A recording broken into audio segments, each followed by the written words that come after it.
Wouldn't you like to know? Don't let Stark's theatrics get to you. Then get down there, now. I want to know as soon as you see her. Oh, not so easy as that. This is Dr. Rappaccini. Retract the walkways, evac our subjects to Site 3, and deal with the intruder. Protect the equipment and back up all servers. Bruce, stop this. I'm not going to ask again. Hulk's trapped. Capture him. Bruce, listen to me. I know you're in there. This lab is hope. A better life for those infected by Terrigen.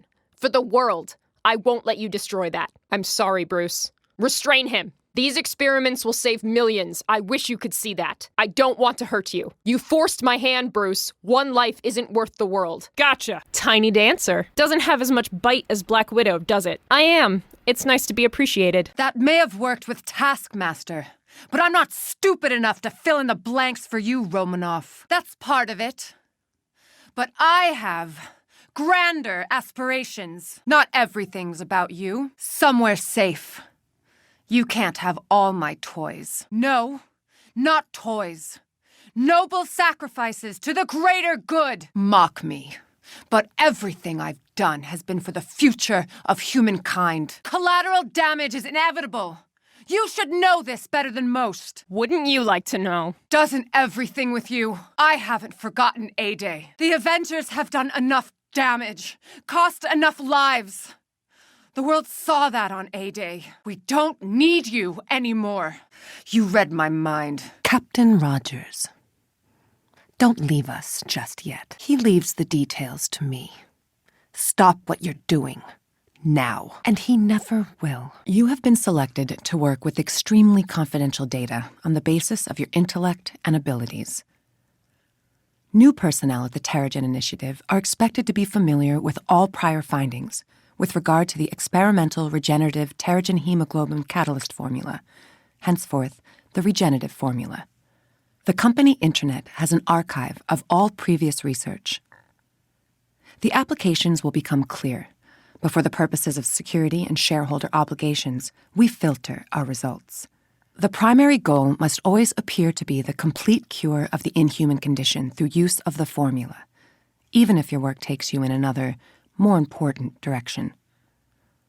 We at AIM have certain expectations of you.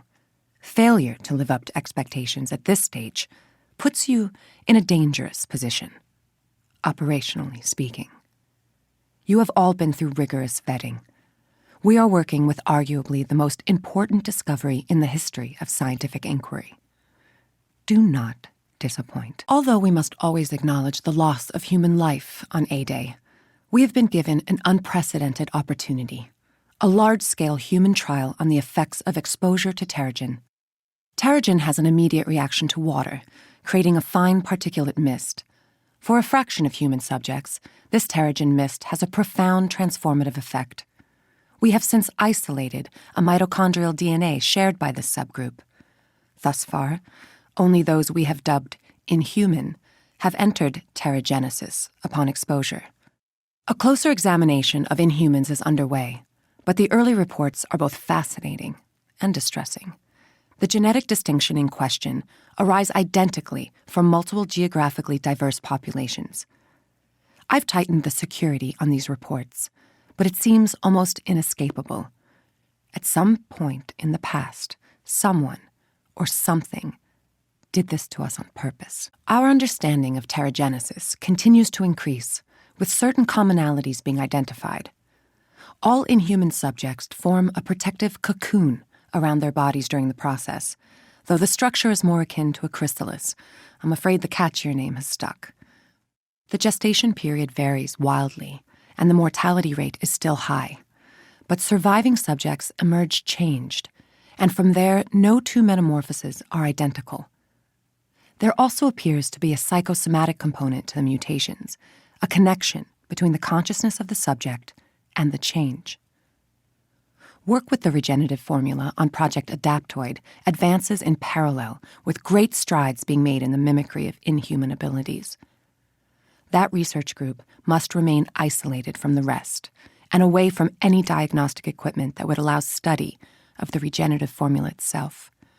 This level of secrecy is prohibitive to progress, but the composition of the formula must remain known to me alone. The inhuman death rate is concerning, But more worrying is the apparent correlation between the subject's desires and their individual manifestation post-pterogenesis. The more a subject is aware of the program and its risks, the more likely their enhancements will assist them in escape or resistance. We must be cautious. Keeping subjects isolated and ill-informed is the smartest approach. It's also becoming difficult to keep George unaware of the regenerative formula's importance in our research or in his own treatment. Without it, his condition would be terminal. But the formula allows me to direct the course of his transformation, and he remains my most important subject. He would kill me if he learned the truth. So many little calculated risks, but nothing else matters besides the work. We're on the event horizon of nothing less than total human evolutionary apotheosis, or extinction. Someone has to be the adult in the room and make the hard choices. AIM has scraped together enough vibranium to continue research into quantum causality for now. If the implications of our early tests are correct, we may be rewriting the common conception of linear time before the decade is out, but we will soon need a new supply. I've made initial overtures to the Wakandan government now that I am in a position to do so, but I don't believe it will amount to much. We will need far more than they will part with, willingly. Tarleton continues to act like my prominence in public life is something I desired, not something I endure.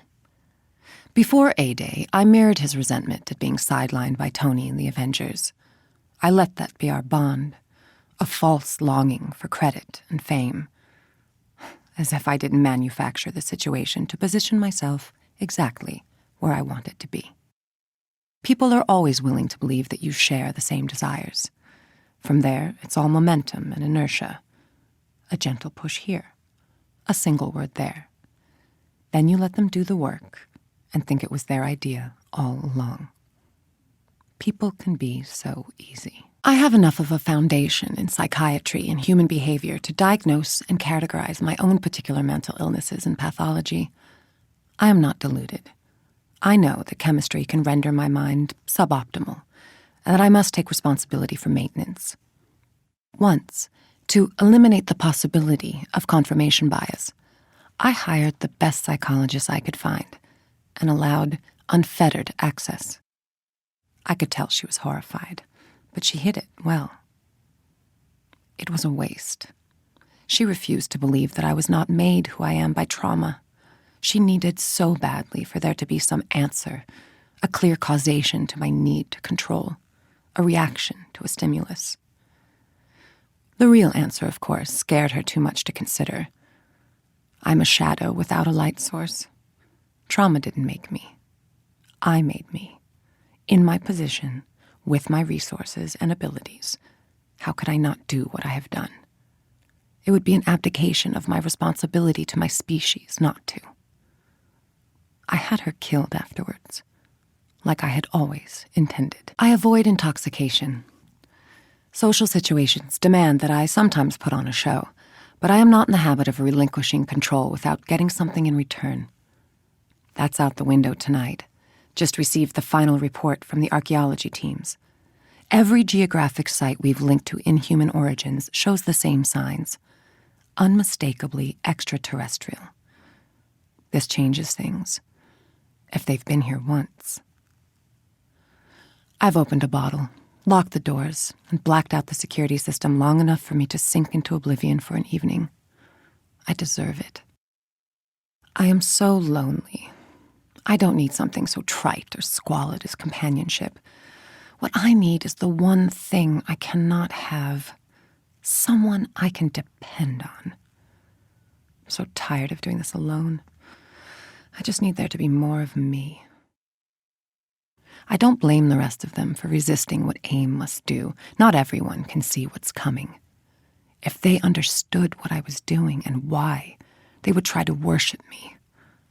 But no. They must be dragged, kicking and screaming into salvation. I accept that. After examining the artifact in question, I am certain it is Asgardian in origin. The name alone is a dead giveaway. Essence of ancient winter. A god's flair for the dramatic is unmistakable.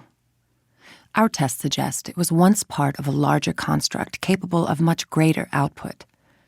When in the possession of our QA subjects, the artifact emits some kind of aura, enhancing the holder's entire arsenal of attacks with lethal, cold fission energy. If we could replicate the effects of this artifact, we could enhance the combat effectiveness of our synthoids significantly.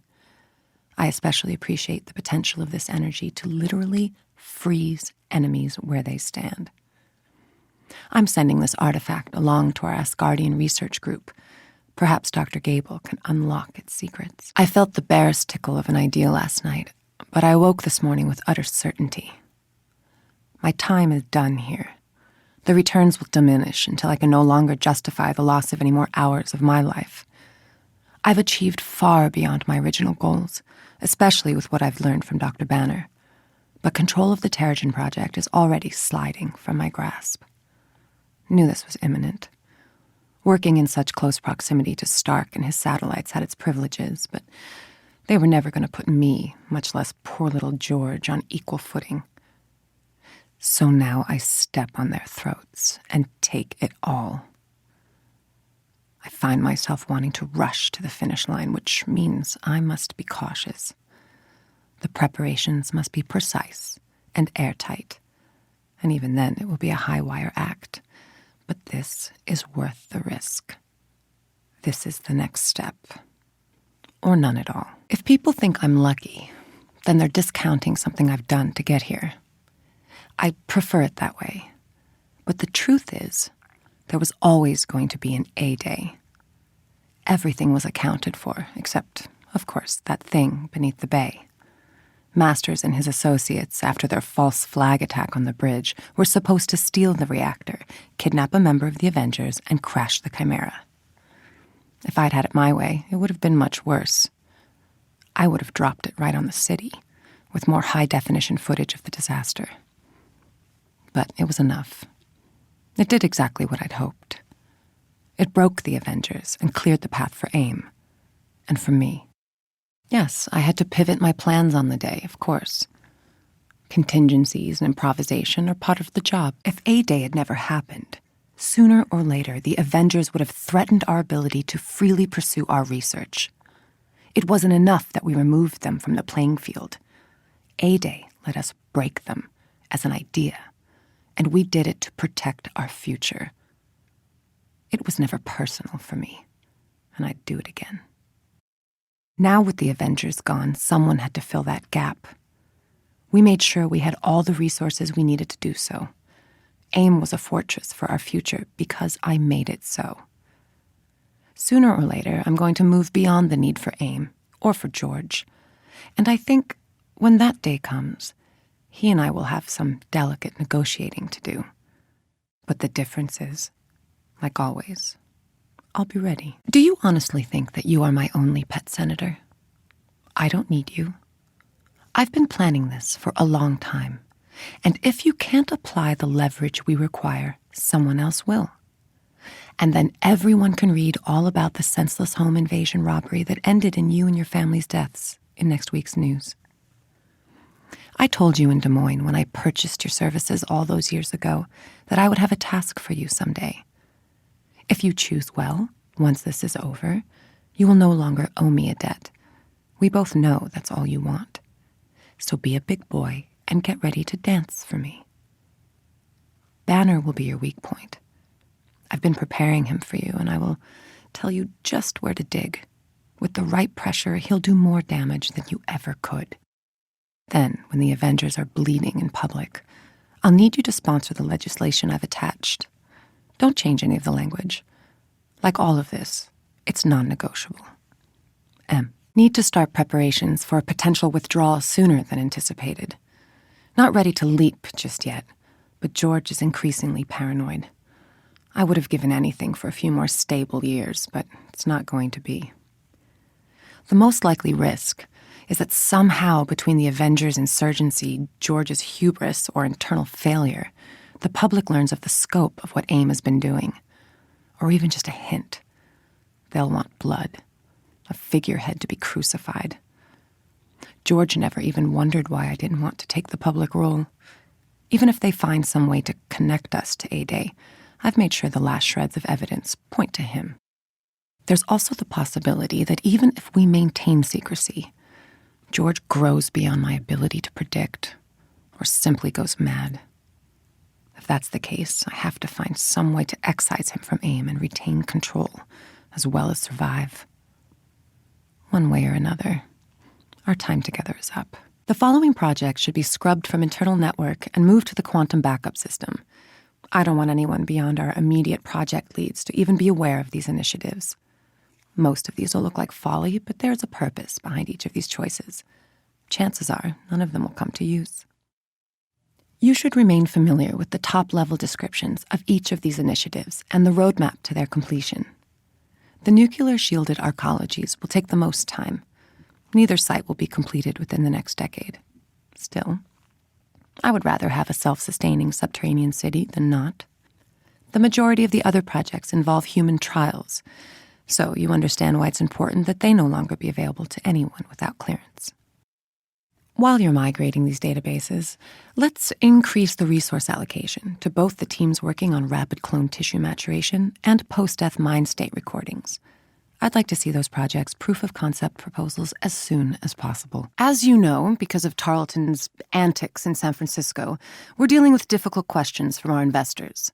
We're also looking at potential UN inspections at several of our secure sites.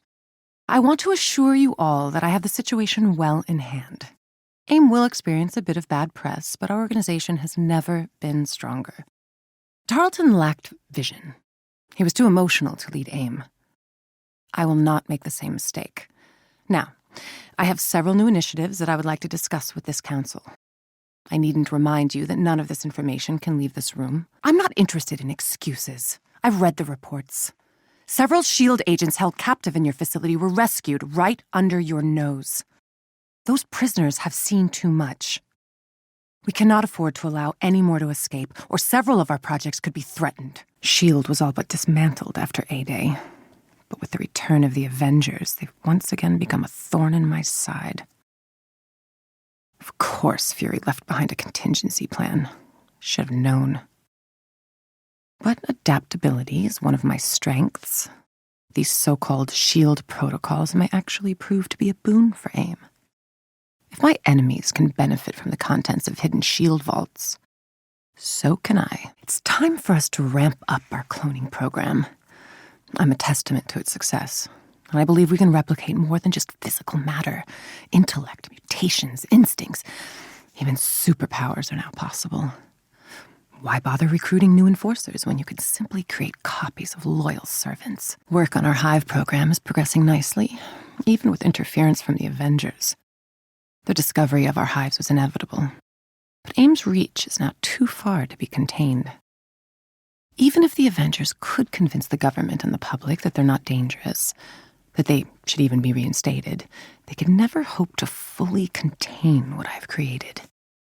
Perhaps they may come seeking to cut the head off the snake. But my plans are already in motion. Even my death wouldn't stop what's coming. Everything the Avengers have accomplished up to this point has been fruitless. With our largest hive ready to begin production soon, AIM will have almost unlimited resources at its disposal. Within weeks, every city in America will host a contingent of our synthoids. And from the populace, I don't expect much resistance. People want a return to peace and normalcy. I can give them that. The Avengers will bring only chaos, anger, loss of control, defeat. These are new experiences for me. I do not like how it feels. I pride myself on my ability to predict outcomes, to see all the angles. But now I must admit I did not foresee the resistance stopping my initial plan to establish AIM's dominance. The Avengers have proven a true threat, one I can no longer deny. It'll be a constant struggle with the Avengers watching my every move. Thankfully, my strategy has been multi-pronged. It's time I had a chat about the future with one of my long-term guests. The sheer volume of research and patents we acquired in the takeover of Stark Industries almost overwhelmed us. It took months just to sort through them all. Initially, we separated them into multiple categories based on profitability. Stark kept so many toys for himself that AIM's initial expansion was paid for many times over with just a few product releases. Now that we've achieved the stability we require, we can make use of the tech that Stark himself put on ice. His squeamishness and hesitation in the face of his own research is a gift that we can't squander. I'm sending your team several nasty little ideas. I would like to see them incorporated into your training regimen immediately. And, Masters, no need to keep your methods secret from me. All I care about is results. Use anything at your disposal to achieve your ends. I brought you in for a reason. This discussion is over. Your concerns are noted, and I'm insulted that you did not assume that I'd already weighed them against the benefits.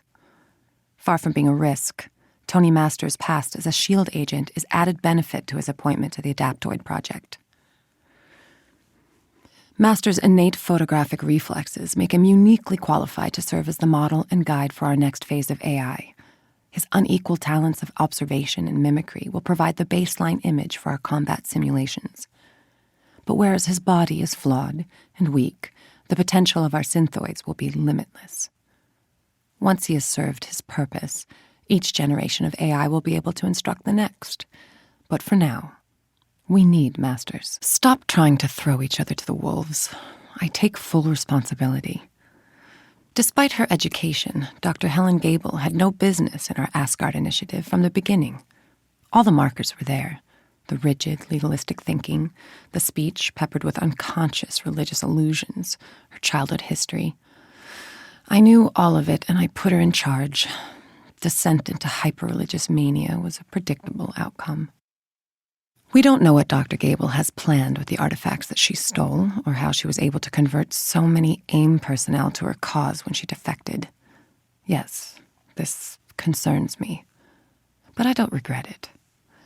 Only a zealot's drive could have unlocked the secrets of those artifacts. What she uncovered before her delusions took her has already made the initiative a tenfold success. In the end, Dr. Gable and Thor provided us with one final experiment, and I suspect we will be parsing the data for some time. Gable fulfilled her purpose, just as intended. We learn from her failures as well as her successes. We move forward. Dr. Gable looked at the Asgardians and saw proof of the divine. I see no such thing. I see a stepping stone. The Asgardians are beings of great power, surely, but they fight, bicker, and die just like us. I did not collect those artifacts so that we could learn to better praise them. I did it so we could one day learn to surpass them. Today, we just took a great leap forward. This article was contained in the memory buffer of Romanoff's personal phone when we acquired a partial copy. Unsent mail appears to show that Romanoff was considering contacting the journalist directly. Romanoff was always the least invested of the Avengers, and it appears that even in the first months after A-Day, she was planning her departure.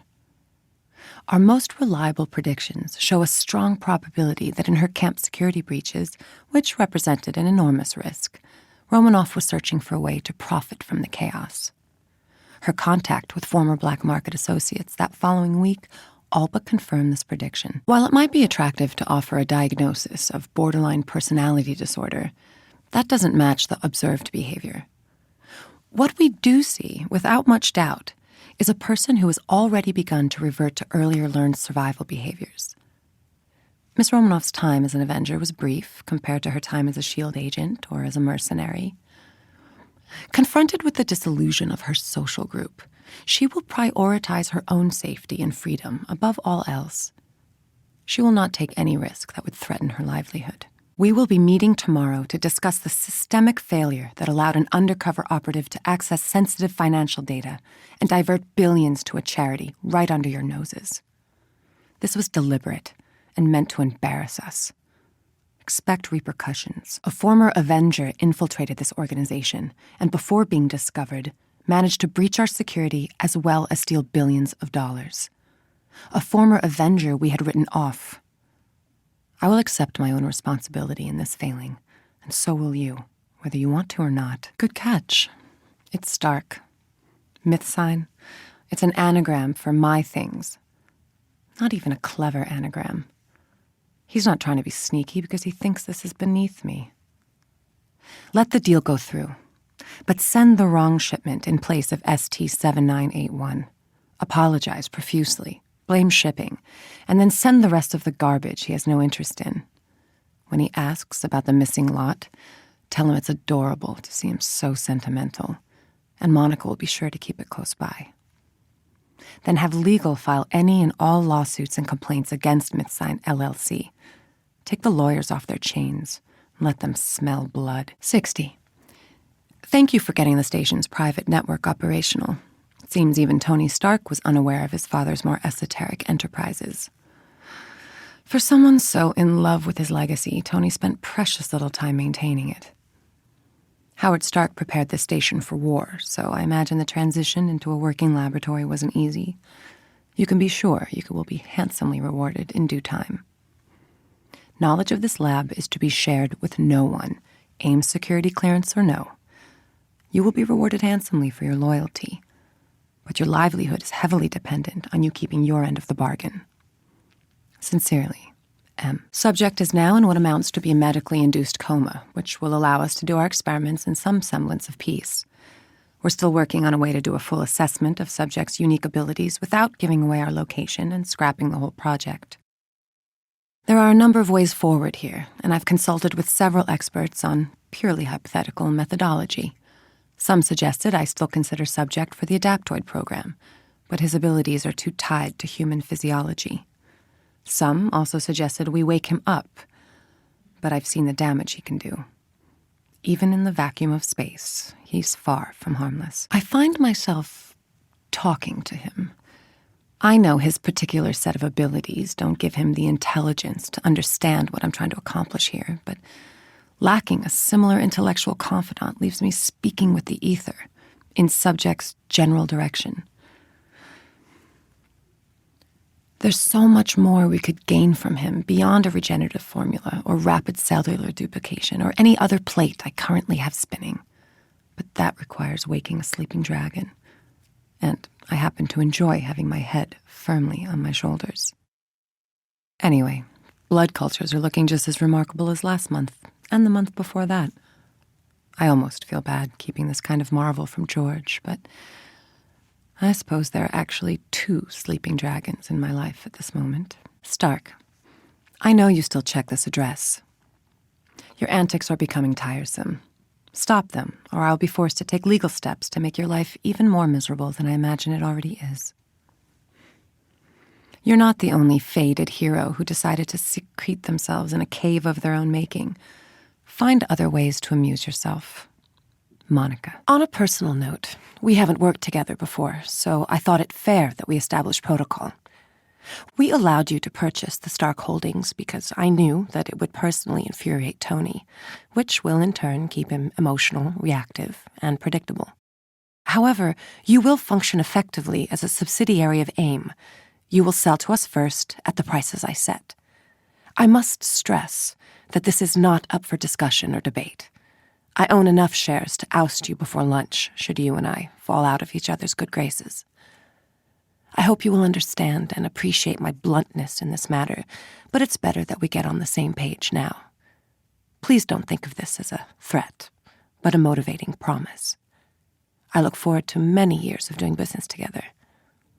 M. Rappaccini. Bruce, I already made a bit of a fool of myself at our first meeting. I hope you won't hold it against me if I continue that trend. Can you blame me for being a little overwhelmed by my present company? You and Tony have been absolutely welcoming, and I wanted to thank you for making a difficult situation as frictionless as possible. I know that Dr. Tarleton can seem a little frosty, but he's privately told me that he's grateful for your magnanimity. It's been a hard transition for the both of us, adapting to the pace at which the Avengers work, but I promise that we're up to the challenge. You mentioned coffee earlier, and if that wasn't just a performative pleasantry, I'd like to call your bet and raise you. Let me take you to dinner. You're new in town, and I never go out, so it'll be a novelty to us both. Name the time, Dr. Banner. I'm game. Monica. Big guy, I'm so sorry if I worried you. That was so thoughtless of me not to think of how you must have felt. Look, Tony is not the first buffoon I've worked with, just the most famous. I know from experience that I gain nothing by making a scene, so I blew off my steam on a brisk walk. I must have had my phone off, and here you were thinking I was mad at you. Poor thing. I know you're in a hard situation, and I see you trying to make it right every day. That's all that matters. It's so sweet of you to get me lab time, but it's absolutely not necessary. Okay, twist my arm, I'll take it. Let me make it even. On Friday, we'll go back to my apartment, I'll cook up the number to a delivery place, and then we'll do something really decadent and wild, like go to bed at a reasonable time and sleep a full 8 hours. What do you say? M. Not going to get what I'm looking for from Bruce. While there's much to learn from his blood, his contribution to my regenerative formula is at an end. I've had essentially unfettered access to blood samples, but he requires significantly more tranquilizer in his food than a man of his size should, and that makes the extraction dangerous. Any more, and he would begin to suspect. I'll continue to maintain him as a strategic asset, but I can release the grip a bit now. No trace of the Hulk in Bruce's blood, and no way to provoke the change in the laboratory. Even tried screaming at the petri dish. The gamma fingerprint lingers, but nothing more. If I want to see the secrets in the monster's blood, I will need to find a way to take it directly from him. This is a challenge for tomorrow. And then there's Rogers. Don't yet know how to solve for him. I get the uncanny sensation when he looks at me that he sees. I'm not used to that, and it unnerves me. But by God, I want to know what flows in his veins. Dear Dr. Pym, as part of our recent acquisition of Stark Industries, I came into possession of a great deal of documents and correspondence that Stark had never responded to. Yours, of course, was among the numerous missed opportunities. Part of our company culture has been to not only learn from past failures, but to succeed where our predecessors did not. Stark and the rest of his associates have left behind ample opportunities for both. It has always been clear to me that Stark harbored some dull and juvenile resentment of you and your accomplishments, but we don't need to let that hinder us any longer. AIM would be honored to partner with Pym Technologies in the continuing relief and repair efforts in the Bay Area. Beyond that, I can think of a dozen initiatives that I would kill just to have you consult with us for an afternoon. But that's just scratching the surface. I'd love to meet at your earliest convenience. Monica. We're going to need to move up the timetable with Dr. Pym. He thought he had the leverage to deliver an ultimatum about our research with the inhuman subjects. As such, I've concluded that his usefulness as a willing ally has reached its natural end. I want him picked up before he hits the parking lot tonight. Use your best discretion. He's already running hot after his moral crisis and likely to behave irrationally when cornered. Gloves off at your discretion. There's a cell prepped, third shielded, sub-basement. Relocate him and report back. We will have a limited amount of time before a missing persons report is filed, and I have some creative bookkeeping and asset transfers to accomplish. If all goes as planned, we'll have majority ownership of his company, and he'll be legally declared dead. We already got more than our investment out of Dr. Pym. Now we just take him off the board for a few years. It's taken a little more time than I would have liked to get back into the old routines. If anyone has noticed that I'm still a bit slower or unsteady on my feet, they've avoided mentioning it. It's a weakness I can't afford to show for much longer. I'm taking more of an interest in the alien artifacts that remain in AIM control following George's little tantrum. We have enough fragments and pieces of the extraterrestrial automaton to safely make a variety of conclusions. Spectrographs confirm the obvious. It's constructed from material originating outside our solar system. It's bipedal, suggesting its creators either share a similar structural morphology with us, or that they wanted to show a familiar form to the natives. It was also damaged at some point in the distant past, presumably when it was made to lay dormant beneath the bay. Given the presence of Terrigen in the automaton, I would say that the connection to the creation of the inhuman genome in the distant past is likely. Our need for Terrigen is only growing, but we need to be cautious drawing any more from the remains of the automaton. There are too many unanswered questions here. To the extent that it's possible, I'm keeping the various project heads working on this research siloed and ignorant of each other's findings. It means I have to do most of the synthesis on my own, which takes time I resent spending. But I don't think most of them are ready to accept the implications of what we've uncovered. We have direct evidence of an alien race having visited the Earth nearly 70,000 years ago. At the same time, we have a subspecies of human arising, presumably through intentional extraterrestrial genetic modification. But there's another unpleasant alignment. The modification of inhuman DNA occurs at the same geological time as the Toba event, the largest volcanic eruption in 25 million years.